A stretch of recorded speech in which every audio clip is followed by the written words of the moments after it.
अस्सलामु अलैकुम वरहमतुल्लाहि वबरकातुहू। अज़ीज़ान मिल्लत इस्लामिया, आप तमाम उम्मती को अबू फसल की तरफ से सलाम अर्ज़ है। घर में बड़ी बरदानी चीन इज़्ज़तदार माँ और बहनों को अबू फसल की तरफ से सलाम अर्ज़ है। बर के बहरहाल अल्लाह से उम्मीद है आप लोग खैरियत से होंगे, अल्लाह की हिफाजत में होंगे। इन मलूनों की मलामत से, इन फ़िरक़ा परस्तों की फ़िरक़ा परस्ती से, इन दरिंदों की दरिंदगी से महफूज होंगे। अल्लाह आप लोगों को अपने हिफ्ज़ अमान में रखे, अल्लाह अपनी हिफाजत में रखे, अल्लाह हर आबाद से हर शर से महफूज रखे। बहरहाल बहर कैफ मेरे अजीज़ दोस्तों, मेरे भाइयों, देश के हालात से भी आप लोग वाकिफ़ है और देश के बाहर के हालात से भी आप लोग वाकिफ़ है। लेकिन सबसे पहले तो मैं देश की ही खबर सुनाऊंगा जो देश में इस वक्त उधम मचे हुआ है और बड़ा मसला चल रहा है अमित शाह को लेकर।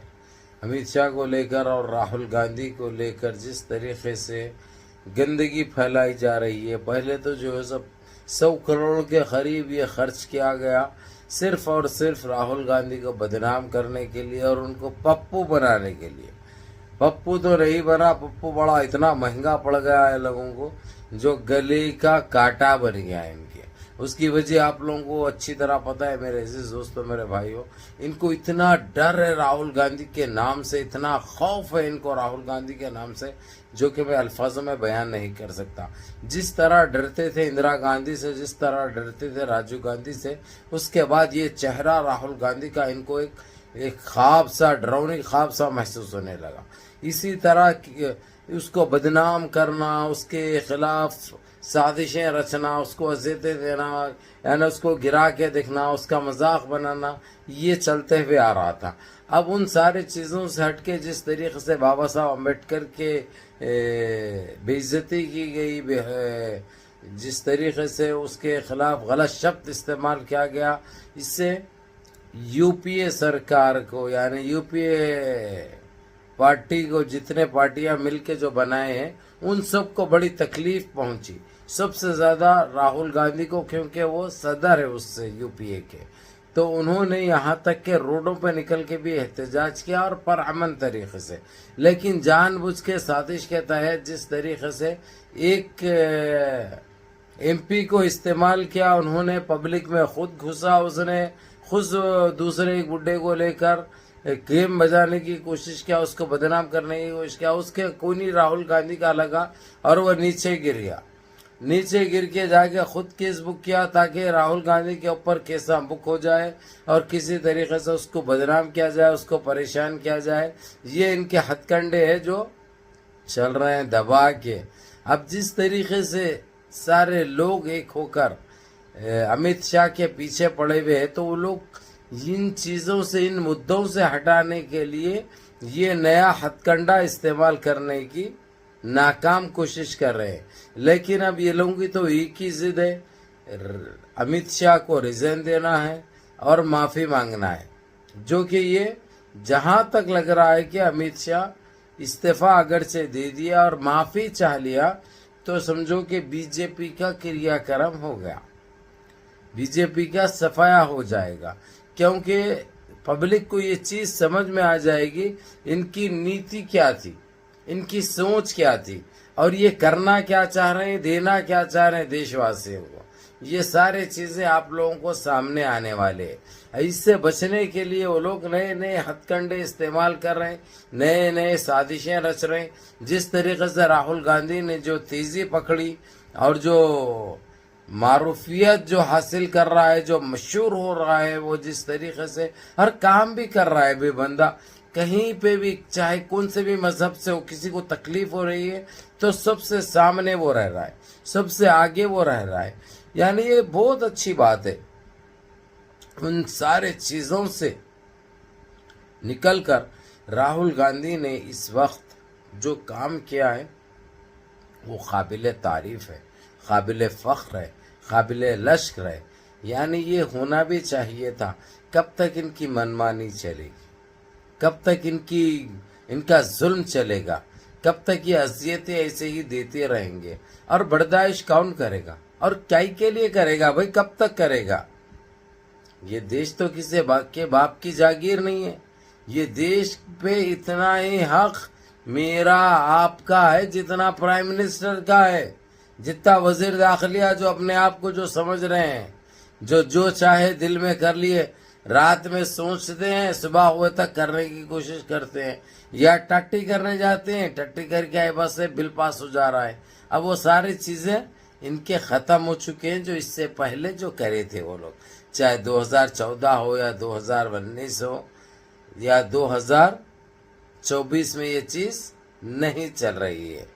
इससे बड़े परेशान है ये लोग, इससे बड़े परेशान है, और होना भी चाहिए। ये चीज तो होगी ना भाई, हकीकत है ये एक हकीकत है। बल्कि मेरे अजीज दोस्तों, मेरे भाइयों, मेरी माँ और बहनों, ये सब आपके दुआओं से हो पा रहा है, क्योंकि जो आपने जो गिड़गिड़ाया, आपने जो दुआएं की, जो अल्लाह सुब्हाना ताला को राज़ी किया, जो नमाजें पढ़ी है, ये उसी का जवाब है और उसी का अजर है जो आप लोगों को मिल रहा है इस तरीके से जो आप लोग चाहते हैं। मैं यही कहूँगा मेरे अजीज दोस्तों, मेरे भाइयों, इस वक्त जो राहुल गांधी को बदनाम करने के लिए इस्तेमाल कर रहे हैं उस बूढ़े को, वो बूढ़ा कौन है मैं आप लोगों को कल की वीडियो में तफसील से बताऊंगा भी, समझाऊंगा भी, बताऊंगा भी, ताकि आप लोगों को अच्छी तरह मालूम हो कि इन्हों कौन से प्लान के तहत ये काम कर रहे थे, इनके मंसूबे क्या थे। ये तो बता चुका हूँ मैं। मंसूबे इनके एक ही है कि किसी तरीके से अमित शाह को बचाया जाए, क्योंकि अब इनको कोई नया मुद्दा मिला तो उसके ऊपर ये लोग काम करेंगे और इधर अमित शाह का मसला थोड़ा ठंडा पड़ जाएगा, जब तक नए चीज़ों में आवाम को भटकाएंगे, गुमराह करेंगे, जो इनका काम हो गया और करते हुए आ रहे हैं एक ज़माने से, लेकिन अब मुश्किल ही नहीं, नामुमकिन है। तो बहरहाल आप लोगों को ये वीडियो का यही मतलब है मेरे अजीज दोस्तों, मेरे भाइयों, आप लोग परेशान होने की ज़रूरत नहीं है। अब इन्हों खुद अपनी खबर खोद रहे हैं, इन्हों खुद अपने लिए खड्डा खोद रहे हैं, और वो खड्डे में बहुत जल्दी गिरने वाले हैं, जिसमें 3 जने हैं भाई। ये अब 3 कौन है आप लोगों को अच्छी तरह बताए, फेगू भाई, मोटू भाई, गंजूटी भाई, बोना भाई। गंजूटी और बोना एक ही है। ये तीनों की गंदगी ने कुछ और सोचा था, अब ये कुछ और हो गया उनके साथ।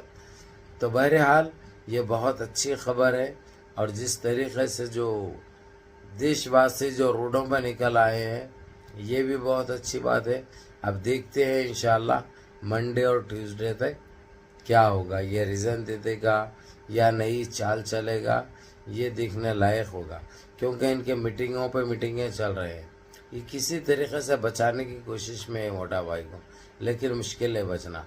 बहरहाल मुनज़्ज़म रहिए, मुत्तहिद रहिए, अपनी सफ़ों में इत्तेहाद बरकरार रखिए, नमाज़ों की पाबंदी करिए, माँ बाप की खिदमत करिए, बड़ों के अहकाम पे अमल करिए। और ये जो हाथा बता रही, पटा बता रही, गुब्बे बता रही, लब्बा बता रही, रकंगना जो कर रही है, और क्या बोल रही है रे राहुल गांधी के लिए, वो कभी भी आते हैं, चाहे पार्लियामेंट हो क्या भी हो, अपने मैसेज दिखाते हैं, अपने आप को एक बिल्डर बताते हैं। अरे वो है तो दिखाएगा ना, अब तेरे पास जो है दिखाओ तू, वो तेरा वो दिखाने से तो कोई भी मना नहीं कर रहे। भला उनको नहीं चाहिए वो चीज अलग बात है, लेकिन तो बराबर तेरे पास है तो दिखा सकते रहा भाई। अब उन्हें दिखा रहा तो तेरे को इतराज क्यों हो रहा? इतराज करने की जरूरत ही नहीं है। उसके पास है, वो जवान है, मेन चीज वो जवान है, उसके पास अच्छे मसाज है, दिखा रहा उन्हें। अपने मैसेज दिखाने में उसको प्रॉब्लम क्या है, और तकलीफ तेरे को क्यों हो रही? तेरे को आ देखा चखा बोल के बोला ये और वो मेरा जो है सो बहुत पावरफुल है, बोला कुछ नहीं बोला। तेरी नजर खराब है, तेरा नजरिया गंदा है, जो तू देख रही है उसको गौर से क्यों देख रही भाई? क्या तेरे को दिखा रहा है उन्हें खाली, या तेरे को देखो बल्कि टी शर्ट पहन रहा है? वो टी शर्ट नहीं पहनना, वो क्या बनो बोल रही, लंगोट मारो बोल रही उल्टा। तेरी जनपद का अंडा की कनका कंगना तो बड़ी अजीब व गरीब बातें करती है। खैर बहरहाल मुनज़्ज़म रहिए, मुत्तहिद रहिए, अपनी सफ़ों में इत्तेहाद बरकरार रखिए, नमाजों की पाबंदी करिए, माँ बाप की खिदमत करिए, बड़ों के अहकाम पे अमल करिए और अपने इस भाई को भी दुआ में याद रखें। अस्सलामु अलैकुम व रहमतुल्लाहि व बरकातहू।